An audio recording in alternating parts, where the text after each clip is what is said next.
how the U.S. financial system works. Money does grow on trees. The United States financial system is an insidious concoction of insiders, politicians, and elites that have corrupted the very essence of free markets and capitalism. G. Edward Griffin has an amazing book about the Federal Reserve and the creature from Jekyll Island. It's called from the early 90s that goes through the entire history. And there's another great book by Carol Quigley, A History of Our Time. And there are two phenomenal books about the underbelly, the elites, and the beast they have created that sucks wealth and liberty away from all people. I don't have any other way to describe this system other than just corrupt and insidious. And Mike Maloney's brilliant rendering of the U.S. financial system above, it's about a 30-minute video, he goes through and shows this entire process down here playing out and how the U.S. financial system works. He goes through and he calls it the biggest scam in the history of mankind. That's what it is titled. And again, there's really no other way to say it other than that. How does the government actually print currency? This is the quick breakdown of what actually happens. Very simply put, the government sells bonds to the Federal Reserve. So the Treasury sells bonds to the Federal Reserve, and we, the taxpayers, incur the debt, the interest that is owed back on those bonds. So the Federal Reserve ends up with a glut of bonds on their balance sheet earning interest paid for by our taxes. And the Treasury ends up with a glut of paper dollars to give to federal employees and spend on government boondoggles and claptraps, etc. Entitlement programs, what have you, stimmy checks. The Fed has zero in their account. Zero. They have zero in their account. They write an IOU to swap for the Treasury's bond, and voila, currency springs into existence. So the Treasury sends a bond over to the Fed. The Fed sends an IOU over to the Treasury, and voila, currency springs into existence and comes into the Treasury.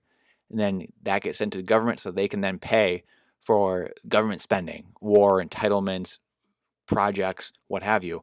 And then those all trickle into the system at some point or another. People go deposit those into their bank, and then they get relent out into the fractional reserve system, which is where 92 to 96%, Mike Maloney says, of our currency really comes into existence, the fractional reserve system, which is mainly digits basically, and the couple percent of really the base currency is done from this. The actual paper currency we have is done down here, with the couple percent, the 5% that's done that we actually have in our wallets and stuff is done through this swap of IOUs between the Fed and the Treasury.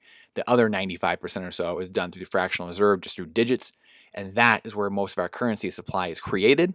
And it just keeps expanding there. We see it through stimmy checks, fractional reserve spending, fractional reserve lending, etc. And then the most insidious part about all of it, if that wasn't enough, is that these numbers are taxed. So we work hard for this currency that we're all fighting over, and then it's taxed. And we then have to pay the IRS each year, which goes down to pay the principal and interest on the bonds that the Treasury sent over here to the Federal Reserve. So again, this is where the debt ceiling and all that comes into play, as he talks about.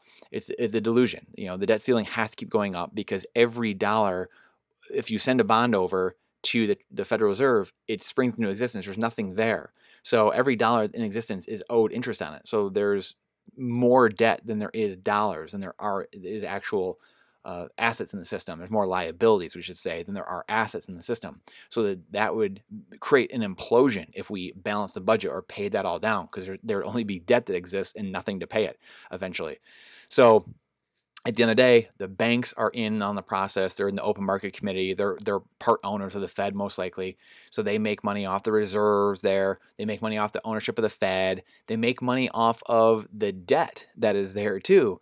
And the federal, obviously the bond itself, they're making interest off that, interest off the debt, interest off the reserves, the money being held there on reserve from the commercial banks, and again, the ownership of the Fed.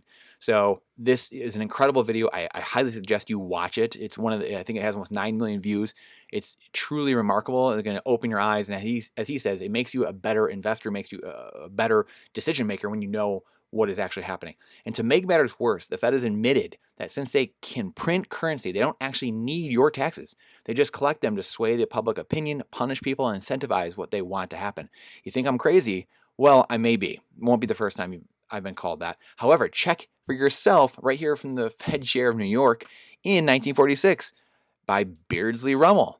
So we come down here, taxes for revenue are obsolete.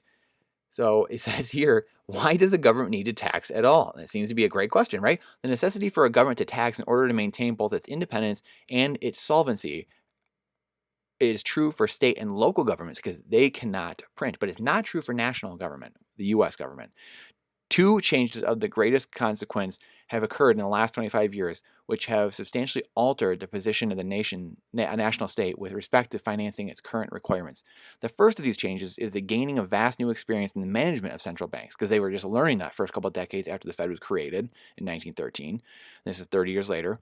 The second change is the elimination for domestic purposes of the convertibility of the currency into gold. So again, this is 1933 with Bretton Woods, or 1944, excuse me. We had Bretton Woods happen, and they're starting to change kind of how things are working, and they're slowly working their way off the gold standard.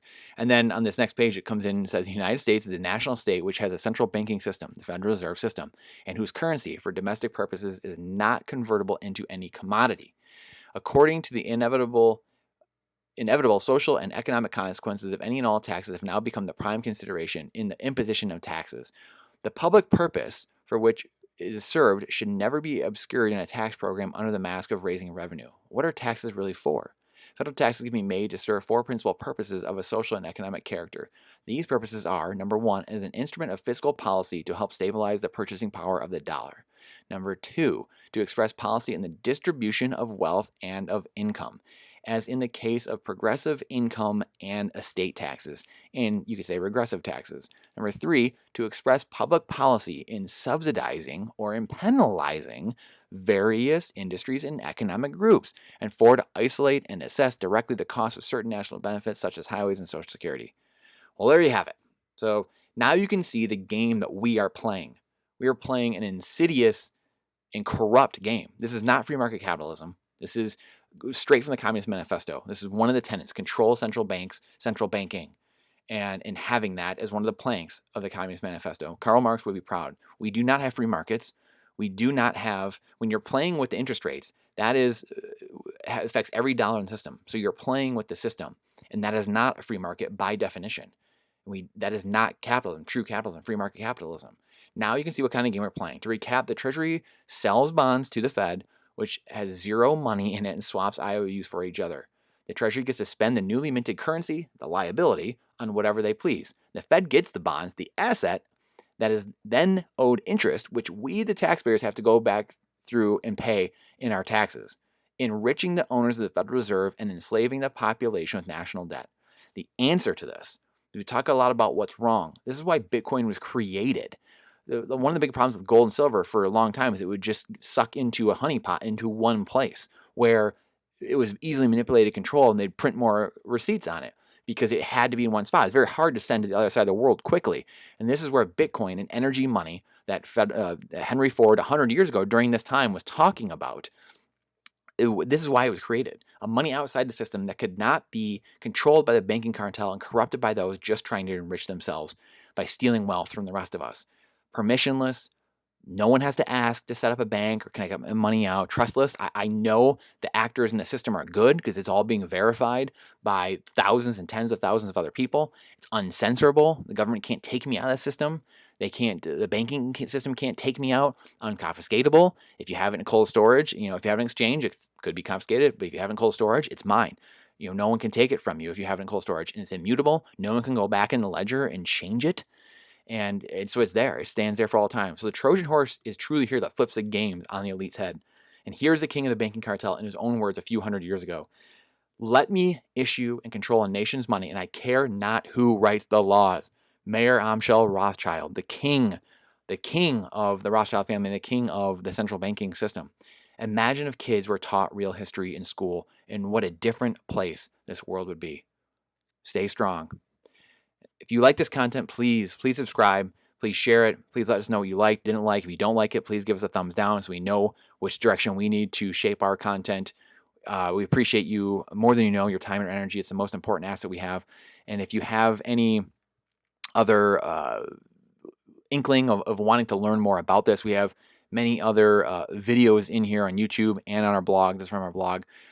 Knowing the price versus value, what's actually a good asset, when to buy, how, why and when, how to buy the assets when they're undervalued, going through our portfolio, where it is. And then again, the last couple of posts from last week were about communism, the second Bill of Rights from FDR. What would the devil would do to destroy America and freedom, the Communist Manifesto, the 45 takeover communist goals. And this is why we're in the position we're in. And this is why it's important to understand getting on the system. And tomorrow, we will talk about getting on the system, which way we are going, and playing a fun game of which way society is going. And if it's going a certain way, what can we do? And if it's going another way, what can we do in that vein? So I appreciate you. If you like and subscribe, please share it with someone else. If you don't like it, please let us know that as well. Again, we appreciate your time. It's the most important asset we have. Check out these other posts here and these other videos, and we'll see you on the next one.